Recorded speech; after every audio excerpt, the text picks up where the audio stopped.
Tangisan Via Valen pecah, kondisi janinnya tak berkembang. Pedangdut Via Valen menangis saat ungkap kondisi janin di rahimnya.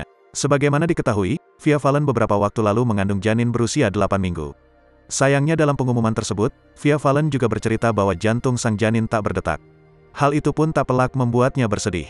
Padahal, Via Valen berharap bisa segera dikaruniai seorang anak. Namun komentar baik yang diberikan netizen untuknya kembali membuat perempuan bernama asli Maulidia Octavia itu tetap bertahan.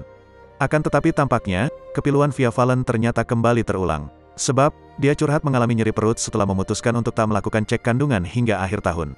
Bahkan dari nyeri tersebut, ia kemudian menemukan flek yang berakhir membuatnya ketakutan campur bingung. Sambil tetap menaruh harapan, Via Valen akhirnya memutuskan untuk mendatangi dokter kandungan. Sayangnya, keterangan dokter justru menghancurkan harapannya. Sebab jantung janin Via Valen sudah 1 bulan tak berkembang dari kondisi terakhir. Bahkan, istri Chef Rayolandi ini mengatakan tak ada darah yang mengaliri sang calon anak. Dengan kondisi tersebut, Via Valen lantas mengaku kebingungan. Pasalnya, dia tak tahu harus mengikhlaskan atau justru bertahan dengan harapannya soal sang anak.